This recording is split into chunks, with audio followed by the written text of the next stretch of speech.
द्रव्य संग्रह जी ग्रंथ। और इस ग्रंथ की हम 48 नंबर गाथा पर स्वाध्याय कर रहे थे पर्व से पहले। फिर हमने वापस तीसरे अधिकार का रिवीजन किया और 48 नंबर गाथा पर गुरुदेव श्री के प्रवचन से देखेंगे। सीधे शुरू से ही पढ़ते हैं। गुरुदेव श्री का प्रवचन सबको बोला था पढ़ के आना। अरे पेज नंबर है 343। उसकी लास्ट लाइन यहाँ से देखते हैं। यहाँ कह रहे हैं कि वक्ता श्रोता से कहता है, क्या कहता है कि पर द्रव्यों की रुचि छोड़कर स्वस्वरूप की रुचि एवं एकाग्रता करो। तब यह सुनकर शिष्य को ज्ञान होता है कि पर वस्तु भी है और उसका ध्यान भी। देखो इम्पोर्टेंट बात है। जब अरे ये उपदेश मिल रहा है, सुनो, पर की रुचि छोड़ो, स्व की रुचि करो और स्व में एकाग्र हो। तो इस कथन से क्या पता चल रहा है कि दो चीजें हैं, एक स्व है और एक पर है ना। तो कह रहे हैं उसको ज्ञान होता है कि पर वस्तु भी है और उसका ध्यान भी होता है, परंतु वह पर का ध्यान है, बुरा ध्यान है, हितकारी नहीं। और पर से भिन्न त्रिकाल रहने वाले निज चैतन्य स्वरूप का ध्यान ही सच्चा ध्यान है और वही हितकारी है। तो इस कथन से, इतने कथन से इतना मर्म निकाला। सुनो, तुम पर की रुचि मत करो, अपनी रुचि करो और उसी में एकाग्र हो। तो मतलब दो बात, दो चीजें हैं। अज्ञानी को क्या दिखाई देता है? एक तो पर दिखाई देता है, पर है अरे ना। और स्व नाम की कोई चीज तो उसके ज्ञान में है ही नहीं। स्व नाम की चीज तो उसके ज्ञान में है नहीं। तो पर में ही दो विभाग कर दिए। पर में ही दो विभाग, एक पर है वो मैं हूं और दूसरा पर है वो पर है। पर में दो विभाग हो गए, मेरा बच्चा तुम्हारा बच्चा, मेरा घर तुम्हारा घर, मेरा शरीर तुम्हारा शरीर। या निज परमात्मा कोई चीज है स्व, मुझे उसका ध्यान करना चाहिए, ये उसको पता नहीं। समझ आ गई बात? अरे दीदी पर मेरा से भिन्न त्रिकाल। मेरा कंप्यूटर फ्रीज हो गया है, तो प्रेम जी भाई मैनेज करेंगे अभी। ठीक है। तो क्या बोल रहे हैं? आप रिकॉर्डिंग इससे, भी शुरू कर देना। हाँ, अभी रुकना है क्या कुशल भाई? नहीं नहीं, आप चालू रखिए, मैं दोबारा ऑन करूंगा कंप्यूटर थोड़ी देर में। Recording is on. Okay. तो कह रहे हैं कि पर से भिन्न त्रिकाल रहने वाले निज चैतन्य स्वरूप का ध्यान ही सच्चा ध्यान और वही हितकारी है। आचार्य कहते हैं, हे भव्य, यदि तुम निर्मल दशा, निर्मल दशा मतलब सच्चा सुख चाहते हो, तो जिस प्रकार हम कहते हैं उस प्रकार अपने स्वरूप का ध्यान करो। हम जबरदस्ती नहीं करते। यदि अपना हित चाहते हो तो पर द्रव्यों की रुचि एवं एकाग्रता छोड़कर स्वभाव की रुचि एवं एकाग्रता करो। अब देखो, रुचि करो, एकाग्रता करो, ध्यान करो, ये सब जैनिज्म की वोकेबलरी है, सब टेक्निकल वर्ड्स हैं। सिंपल बात करेंगे तो पर की रुचि मत करो मतलब पर को मैं मत जानो, पर को मेरा मत जानो, पर का कर्तृत्व मत रखो, पर का भोक्तृत्व मत रखो। ये इस टोटल का नाम है पर की रुचि। हम्म, समझ आई बात? अरे पर जी, की रुचि मत करो मतलब पर को मैं मत जानो। ये पर है, अनंत पुद्गल परमाणुओं का पिंड, शरीर पर है। इस पर को मैं मत जानू, मेरा मत जानू, इसका कर्ता मत जानू, भोक्ता मत जानू। तो पहले तो राइट नॉलेज, ऐसा मत जानो, मत मानो, और उसमें राग द्वेष मत करो। एक रुचि से बात आए, एक एकाग्रता से बात आओ, कभी श्रद्धा की मुख्यता से बात आएगी, कभी चारित्र की मुख्यता से बात आएगी, कभी ज्ञान की मुख्यता से बात आएगी। बात किसी की मुख्यता से आए, आपको लगाने तीनों फैक्टर हैं, ज्ञान श्रद्धा चार। रुचि मत करो, राग द्वेष करें तो प्रॉब्लम नहीं ना, कि नहीं रुचि भी मत करो, उसे अपना भी मत जानो, उसमें राग द्वेष भी मत करो। ये टोटल का नाम है रुचि मत करो। क्या बोला? हम्म, किसी एक की मुख्यता से बात आएगी, ज्ञान की, श्रद्धा की या चारित्र की।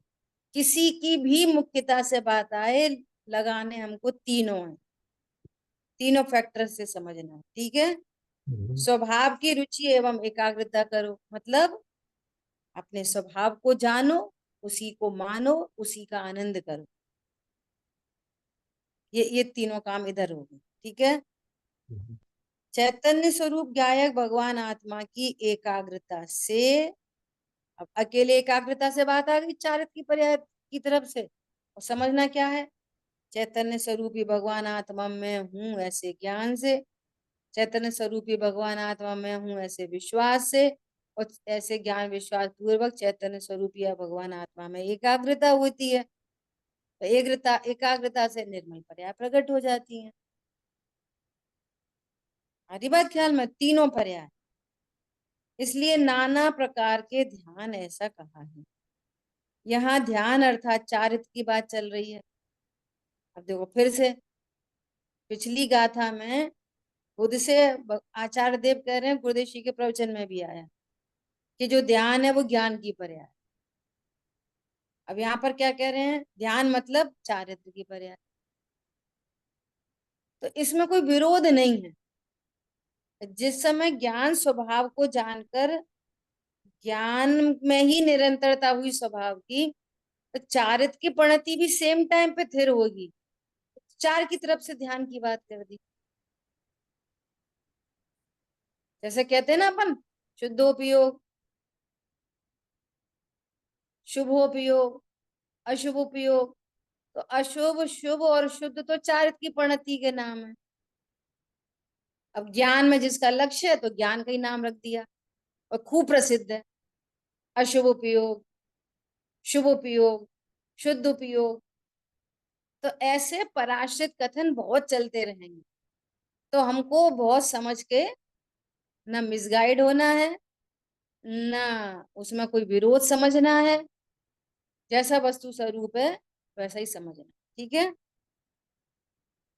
जिसे गायक स्वरूप आत्मा का भान है, उसे उपदेश वचन से कहा जाता है कि पर सन्मुखता रूप राग की वृत्ति छोड़, क्या कहा जाता है, राग की वृत्ति छोड़। अब ये देखो व्यवहार का कथन, राग की वृत्ति कैसे छूटेगी। कल परसों सुबह की क्लास में चर्चा आई थी, सीधा सीधा छोटे बच्चे को भी उपदेश देते हैं, अरे बेटा पंखा बंद करो। तो वो क्या करता है, डंडा से रोक देता है पंखा। क्या करता है, कारण पे पहुंचता है कि ये पंखा चल क्यों रहा है, स्विच ऑन से। रुकेगा कैसे, स्विच ऑफ से। पंखे में क्या करना है कि कुछ नहीं। ऐसी राग को छोड़ो, राग हो क्यों रहा है, अपने स्वरूप को नहीं जानने से। तो राग छूटेगा कैसे, स्वभाव को जानने से। तो राग छोड़ने के लिए अप्रोच कहाँ पे करनी है, कि स्वभाव में। और ये व्यवहार के कथनों का मर्म नहीं समझता, तो थोड़ा राग मंद हो जाए ना, तो समझता है मेरा राग छूट रहा है, और स्वभाव का पता नहीं अभी भी। तो राग छूटा कि नहीं छूटा, वो तो मंद तीव्र होता रहता है, तो उसमें भ्रम बन जाता है तीव्रता मंदता में। समझ आई बात? तो राग छोड़ो मतलब मैं चैतन्य स्वरूपी आत्मा हूं ऐसा जाने। इसको जाने बिना राग नहीं छूटता। स्विच ऑफ किए बिना फैन ऑफ नहीं होता। उपदेश देंगे पंखा बंद करो, काम करेंगे स्विच पे। पंखे में क्या करेंगे? कुछ नहीं। ऐसे राग छोड़ो, तो राग में क्या करना है कि कुछ नहीं। तो फिर राग रुकेगा कैसे? कि स्वभाव जानने से। स्वभाव को भूल के राग हुआ, तो स्वभाव को जानकर राग मिटेगा। सिंपल। स्विच ऑन करने से पंखा चला, स्विच ऑफ करने से पंखा रुकेगा। पंखे में क्या करना है कि कुछ भी नहीं करना। इसी प्रकार राग में क्या करना है कि कुछ भी नहीं करना। तो उपदेश क्या चलेगा? राग को छोड़ो। ठीक है, देखो क्या बोल रहे हैं। पर सन्मुक्ता रूप राग की वृत्ति छोड़। वास्तविकता तो यह है कि स्वभाव में स्थिरता होने पर राग छूट जाता है।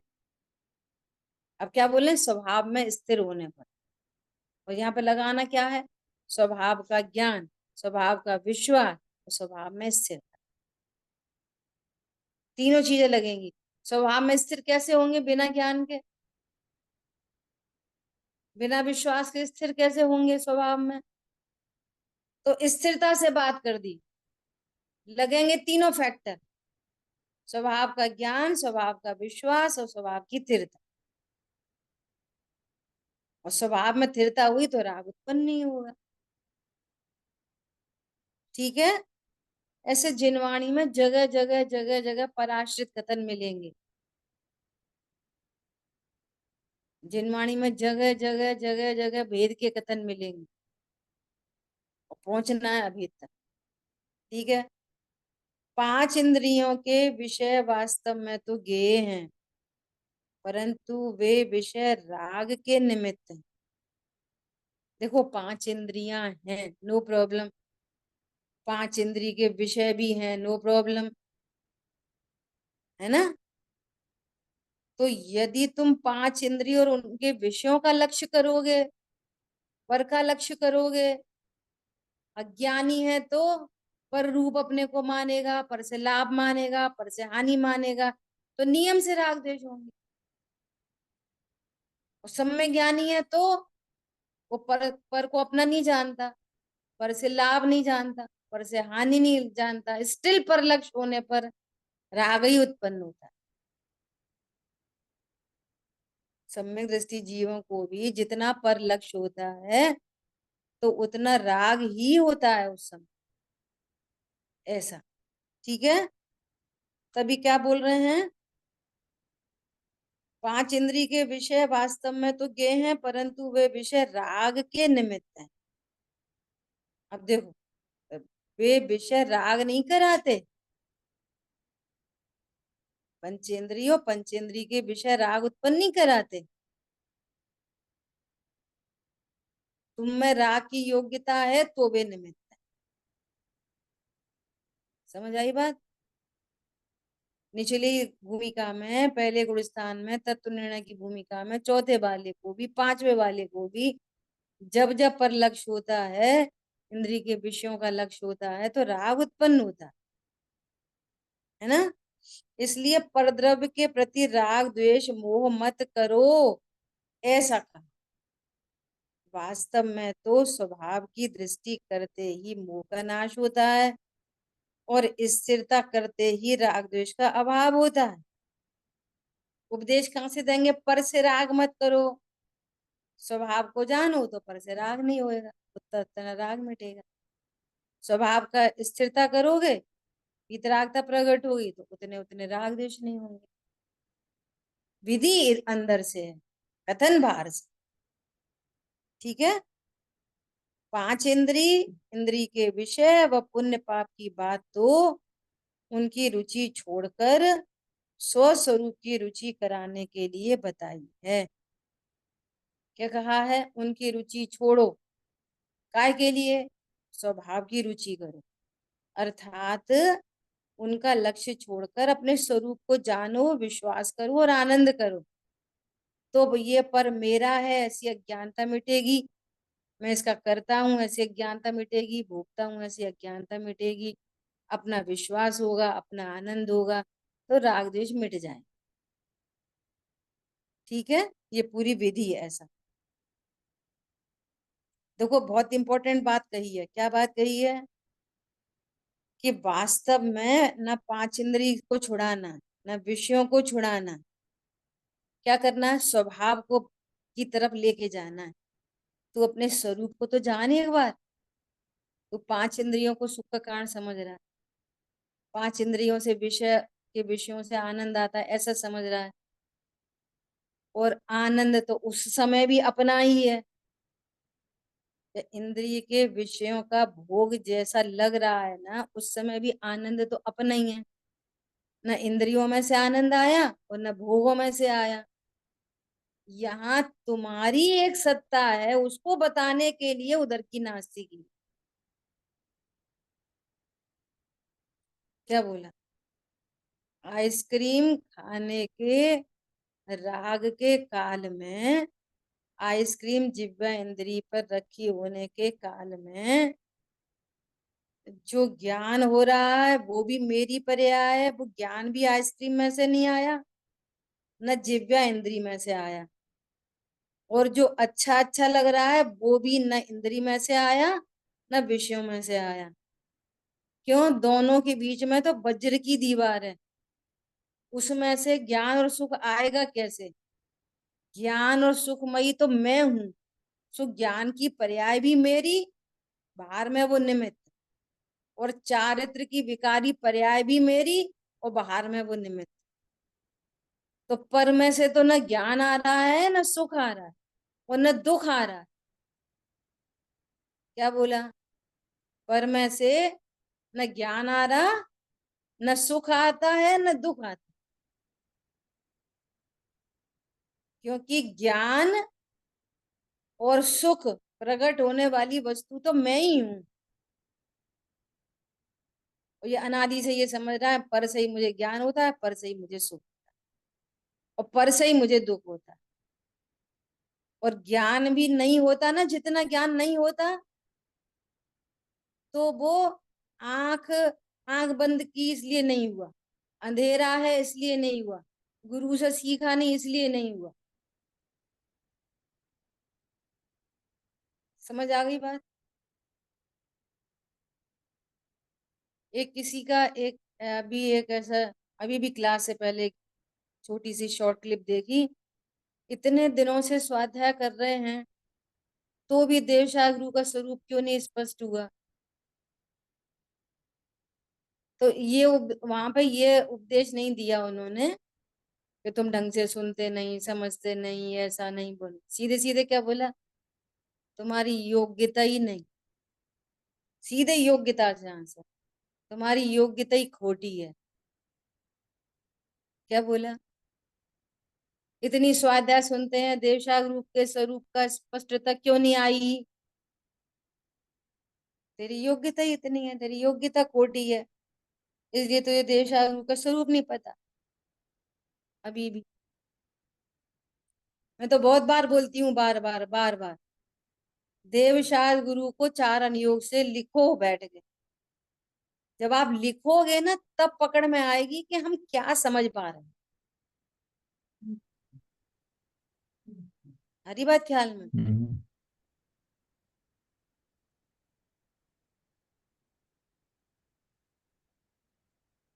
आज एक बहन आई मिलने, तो वो बोली मैं क्या करूं, मुझे बहुत राग है बच्चों से।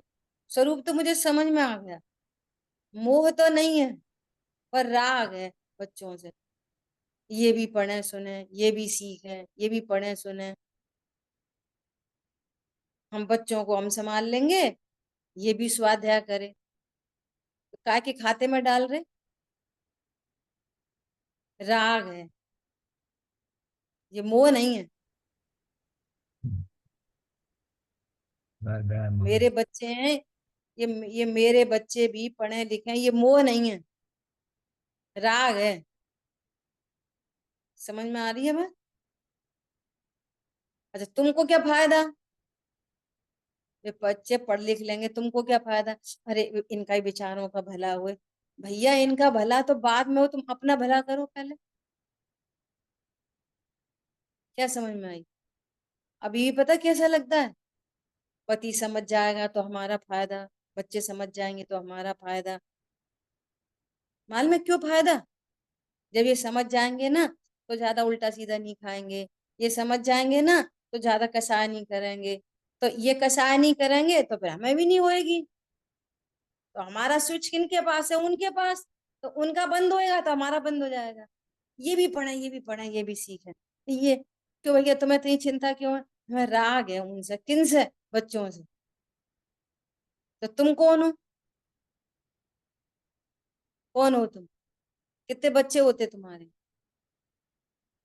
पॉइंट पकड़ में आया? कितने भ्रम की जिंदगी है। हम उसको मोह के खाते में नहीं डाल रहे, मिथ्या दृष्टि सिद्ध हो जाएंगे। ऐसे देखना, ये किसी एक की बात नहीं है। विचार करना, ऐसी भूल हमें तो नहीं चल रही। अरे मैं एक हूं। जहां दे अपनी नहीं तहां ना अपनों को। क्या बोला? पति समझ जाए तो मुझे फायदा। अरे मेरा पति ही नहीं होता, फायदा किधर से आएगा? बच्चे समझ जाए तो फायदा। बोलो। मेरे बच्चे ही नहीं तो फायदे क्या कहाँ से भगवान आएंगे? ने अपने पिता और माता, उन दोनों का लक्ष्य छोड़कर मैं अजन्मा तत्व हूं और भगवान बन गए। एक पड़े हैं नरक में और एक पड़े हैं स्वर्ग में, और स्वयं बन गए भगवान। समझ में आ रही है बात? पर लक्ष्य ही विकार है। तो स्पष्ट लिख रहे हैं, पर लक्ष्य होते से राग उत्पन्न होता। पर दबा दो दुख गई। पर के आशय से दुर्गति ही होती है। और देखो, क्यों उनसे पूछो भगवान से तुम्हें कुछ फायदा होता है कि नहीं? कि नहीं, भगवान से तो कुछ फायदा नहीं होता, और पत्नी बच्चों से फायदा होता है। समझ में आ रही है बात? भगवान तो किसी का करता हरता नहीं, और पत्नी बच्चे। इसलिए लिखो तो असलियत पता चले खुद की। और उससे क्या होगा? अपने में सुधार होगा। 4 अनुयोग से 5 परमेष्टि भगवान का स्वरूप लिखो। 3 का लिखो, 3 वो तो कॉमन है। आचार उपाध्याय साधु तो कॉमन है। सिद्ध भगवान का स्वरूप, अनंत भगवान का स्वरूप, साधु परमेष्टि का स्वरूप। 4 अनुयोग से लिखो, निश्चय व्यवहार से लिखो, तो स्पष्टता आएगी। ठीक है? क्यों स्वरूप स्पष्ट नहीं हो रहा स्वाध्याय करने पर भी? योग्यता भली नहीं। ठीक है? पुरुषार्थ की कमी बोलो तो पुरुषार्थ की कमी इसलिए ही है, तो 5 समवाय एक साथ होते हैं। पुरुषार्थ बहुत हो और योग्यता नहीं हो, ऐसा होता ही नहीं। जैसी योग्यता होती है वैसा ही पुरुषार्थ होता है। वो पैरेलल चलते हैं, है ना? क्या कह रहे हैं? देखो, बहुत इंपॉर्टेंट बात है। 5 इंद्री, हमें 5 इंद्री से कोई लेना देना नहीं है, परंतु 5 इंद्री की रुचि छोड़ो। ये इसलिए कहा है कि तुम अपने स्वरूप को जानो। 5 इंद्री तो जहां की तहां है। अज्ञानी तो समझ रहा है कि मैं 5 इंद्रियों से जानता हूँ। जानता तो है नहीं। और जब ये जानेगा कि मैं तो ज्ञान से ही जानता हूं, तब भी 5 इंद्री जहां की तहां है। तो 5 इंद्री नहीं छुड़ानी है। विषय भोग भी जहां की तहां है, जिसके पास जितने कर्माधीन विषय भोग है कम ज्यादा, वे भी जहां के तहां है। उनसे भी कुछ नहीं कराना। फिर भी बोला जा रहा है पर लक्ष्य छोड़ो। काय के लिए? स्वभाव को जानने के लिए। समझ आई बात? और स्वपर प्रकाशक तो मेरा स्वरूप है। पर का जानना तो कभी मिट नहीं सकता, बल्कि जैसे जैसे जैसे ज्ञान की स्वच्छता बढ़ती जाएगी, ज्ञेयों का झलकना और अधिक हो जाएगा। ज्ञेयों के झलकने से कोई समस्या ही नहीं है, स्वरूप को जानने से मोह मिट जाएगा और पर का जानना बना रहेगा, पर की झलकन बनी रहेगी, वो बढ़ती चली जाएगी। अभी सुमत जी भाई साहब की क्लास में कितनी बढ़िया बात आई कि जब एक इंद्री था ना, ये जीव एक इंद्री में, तो क्या था? अक्षर का अनंत व भाग निगूढ़ में। ज्ञान में ज्ञेय थोड़े बन रहे हैं, परंतु क्या उस समय में मन वचन काय की चेष्टा है नहीं क्या? जो जितना शरीर है उसका, चलो मन इंद्री तो नहीं है वहां पे, लेकिन भाव कर्म तो है कि नहीं? राग द्वेष सिद्ध हो गया तो तीव्र कषाय है, तो तीव्र कषाय है, सिद्ध हो गया है ना? भाव कलंक की प्रचुरता है, परंतु ज्ञान ही अल्प है। अब संगी पंचेंद्री को ज्ञान की स्पष्टता अधिक है, ज्ञान अधिक हो गया, तो वे मन वचन काय और अधिक झलकने लग गए। वहां पे झलकन कम थी और यहाँ पे झलकन ज्यादा है, तो ज्यादा झलकन से ये क्या समझ रहा है कि मैं कितना खराब हूं। समझ में आई बात? मुझे तो कैसे कैसे भाव है, तो कैसे कैसे भाव तो वहां पे भी थे, दो इंद्रिय में भी थे, तीन इंद्रिय में भी, चार इंद्रिय, पांच इंद्रिय संगी। और यहाँ पर क्या हो गया? दर्पण, दर्पण का साइज बड़ा हो गया उदाहरण से समझने के लिए, तो उसमें ज्यादा गे झलकने लग गए, तो ज्यादा गे झलकने से मैं ज्यादा पापी हो गया। पॉइंट पकड़ में आ रहा है? वहां पे क्या समझ में आता है? उनको क्या क्या जिनसा झूठ चोरी कुशील परिग्रह एक इंद्री को, अरे वहां पूरे पूरे हैं, और यहाँ पर भी है। अब यहाँ गड़बड़ क्या हो गई कि ज्ञान की स्वच्छता बढ़ने से स्वरूप नहीं समझने के कारण उनका ही कर्ता, उनका ही भोक्ता, वही मैं हूं, ये मेरे हैं, बस ये अज्ञानता से सारी गड़बड़ हुई है। और कायदे से हुआ क्या है? कायदे से तो ज्ञान की स्वच्छता बढ़ी है। समझ आ गई बात? वहां तो लोका लोक झलक गया भगवान को, लेकिन कोई मोह नहीं और कोई राग द्वेष नहीं। तो झलकना तो मेरा स्वभाव है। पॉइंट समझ में आ रहा है? ऐसा। हाँ जी। सो यहाँ पर क्या कर रहे हैं? पांच इंद्री से कुछ नहीं कराना था हमको, न इंद्री के विषय से कुछ कराना था, न पुण्य पाप से कुछ कराना था। हमें तो ये कहना था कि तुम स्वरूप को जानो। तो फिर ये क्यों कह रहे हैं? इसलिए कह रहे हैं कि तेरा ज्ञान वहीं वहीं वहीं वहीं प्रवर्तन करता है ना, इसलिए बोला कि तू इसकी रुचि छोड़कर एक बार स्वभाव की रुचि कर, मतलब अपने स्वरूप को जान। पांच इंद्री कहीं नहीं चली जाएंगी, विषयभूत पदार्थ भी कहीं नहीं जाएंगे, और पुण्य पाप भी गुण स्थान प्रमाण हो चलते रहेंगे जितने चलेंगे।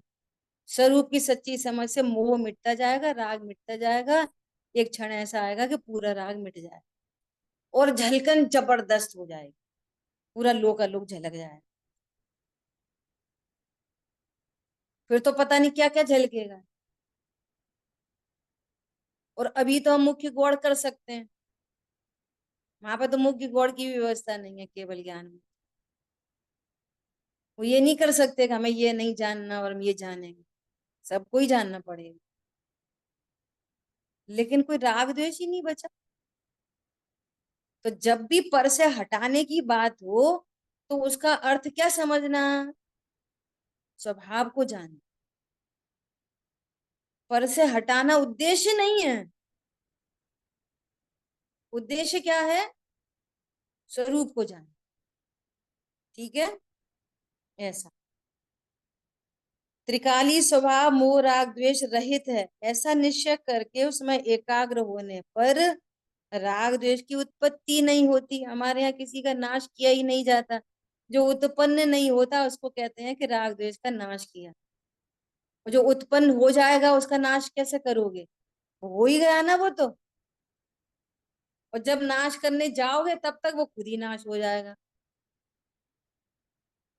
तो उसमें कुछ कर ही नहीं सकते।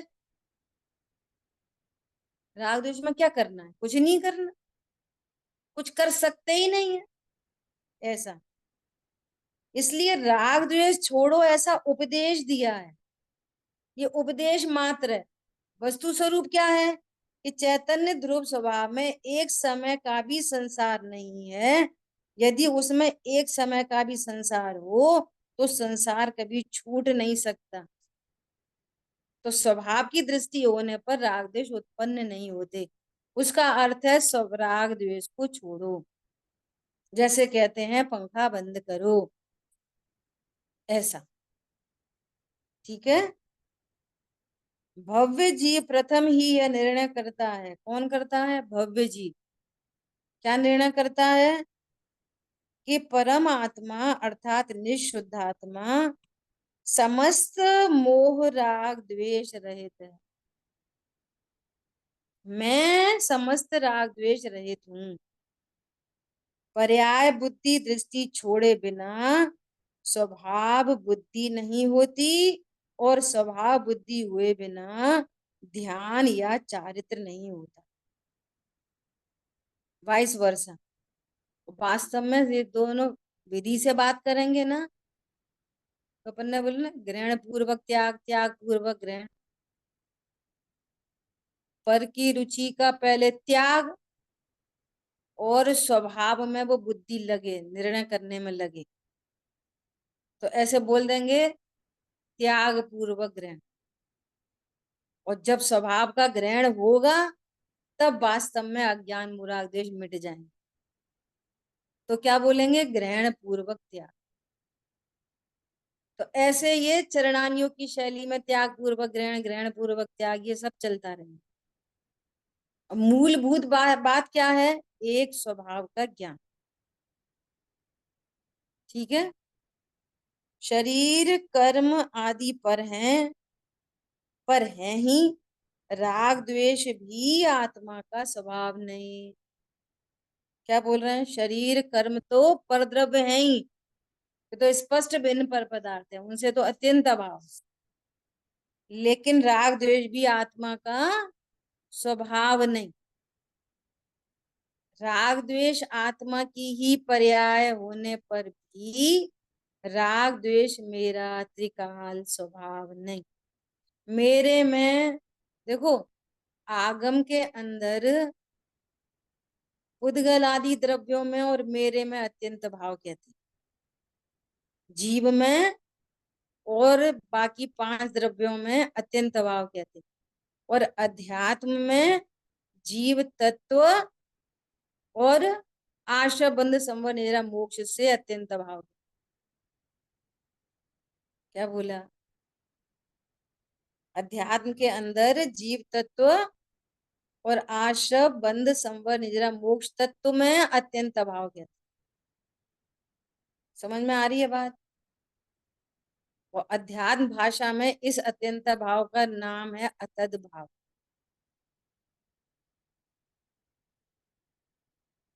पंडित साहब ने लिखा है, जो भिन्न चतुष्ट वाले हैं अत्यंता भाव सदा उनमें।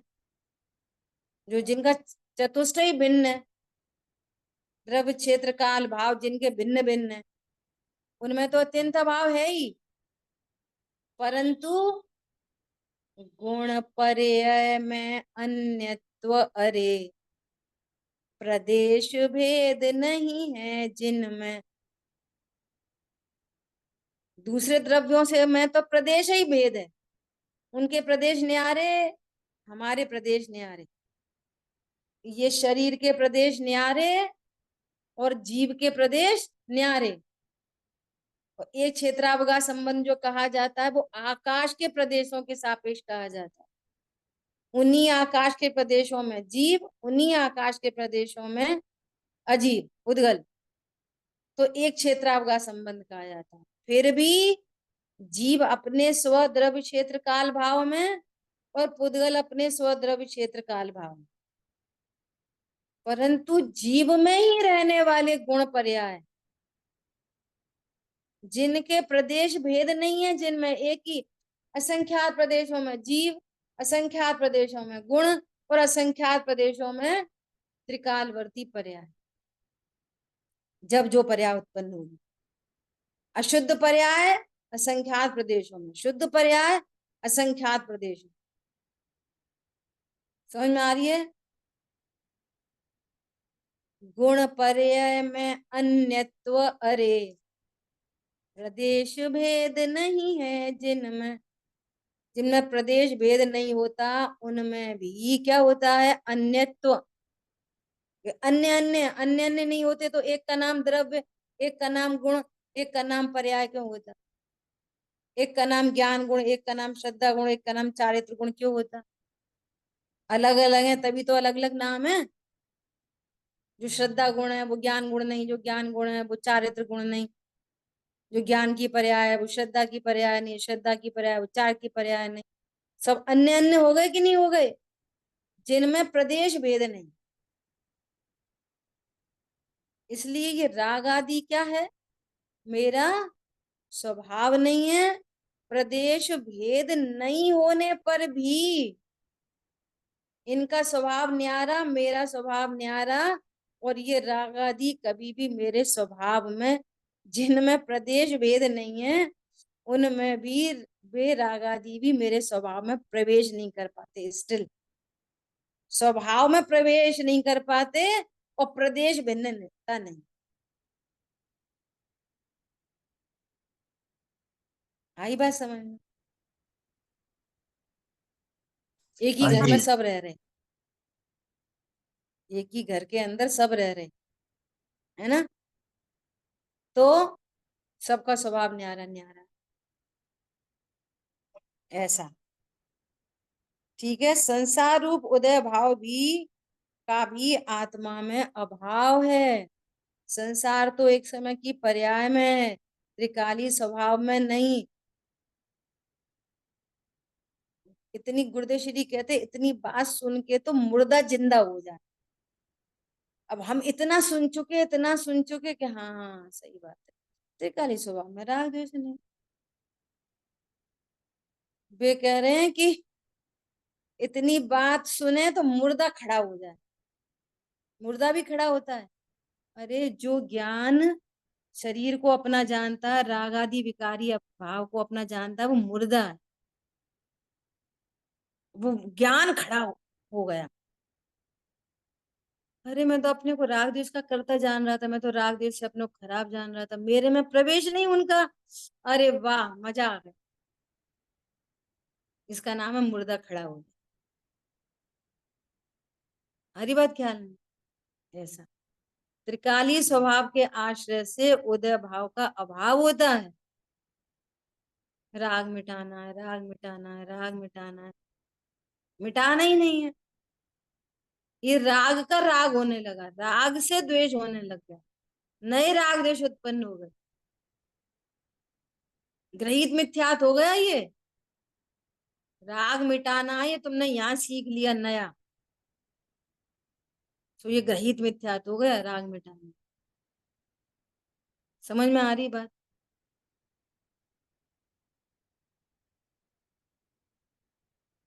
मुझे याद नहीं आ रहा मैंने किस में पढ़ा था, अभी थोड़े दिन पहले ही पढ़ा था। तो कह रहे हैं जो व्यवहार न के वचन है ना,